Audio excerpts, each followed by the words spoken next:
क्या मांस मछली खाना ज़रूरी है? क्या आप अपना खुद का मांस खाते हैं? नहीं खाते ना?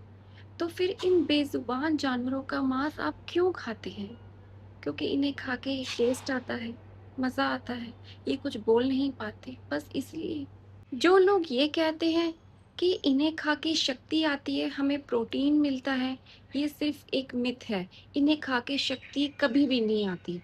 शक्ति तो हमारे अपने अंदर है। जब हम खुश होते हैं, जब हम अंदर से हैप्पी होते हैं, तो शक्ति अपने आप आती है हमारे अंदर। इन्हें खा के शक्ति कभी भी नहीं आती। इन बेज़ुबानों को कुछ कहते नहीं हैं, मत खाइए। इन्हें खा के शक्ति कभी भी आपको नहीं आने वाली, सिर्फ़ और सिर्फ़ नुकसान होगा। यहाँ धरती पर जब हम इन बेज़ुबानों को मारते हैं, दुखी करते हैं, परेशान करते हैं, तो यहाँ का कानून हमें सज़ा देता है। पर इन बेज़ुबानों को मारने पर कोई सज़ा क्यों नहीं? कोई सज़ा नहीं मिलती, तभी इन मासूमों को मारा जा रहा है। पर बेशक आपको यहाँ कोई सज़ा ना मिले, पर वहाँ ऊपर आपके सज़ा तैयार है। और भगवान ने तो आपको यहाँ पर भी नहीं बख्शा। मान लीजिए आपको अपनी ज़िंदगी में कोई कष्ट आ जाए, कोई शारीरिक रोग लग जाए, तो ये भी तो एक प्रकार की सज़ा ही है ना। भगवान ने आपको नहीं बख्शा, यहाँ पर भी नहीं यहाँ पर भी नहीं बख्शा। बस ये लोगों को ये बात समझ नहीं आती कि हमें ये परेशानी क्यों आई? ये परेशानी इसी वजह से आई है, इसे थोड़ा-सा समझने की ज़रूरत है।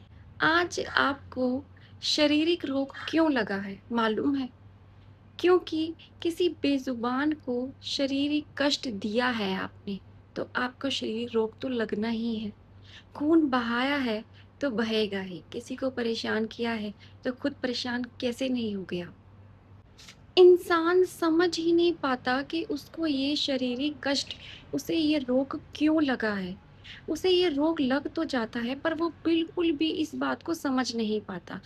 वो डॉक्टरों के धक्के खाता है, डॉक्टरों से इलाज करवाता है, सारी लाइफ इलाज करवाने में ही बिता देता है, पर फिर भी वो मांस-मछली खाना नहीं छोड़ता। सोच कर देखिए कि पाप करके यहाँ धरती पर भी परेशान, वहाँ ऊपर भी परेशान और अगले जन्म में भी परेशान। वो भगवान आपको कब माफ़ करेगा, कब आपकी गलतियों की सज़ा को ख़त्म करेगा, कुछ नहीं पता। आप लोगों ने सुना होगा कि किसी छोटे से बच्चे को बीमारी लग गई, तो परिवार वाले कहते हैं कि इसने तो किसी का बुरा नहीं किया, इसने तो कोई पाप नहीं किया, तो फिर इस बच्चे को इतना कष्ट क्यों झेलना पड़ रहा है? ये रोग इसे क्यों लग गया? अरे! बच्चे ने किसी को परेशान नहीं किया, कोई पाप नहीं किया इस जन्म में, पर उसकी जो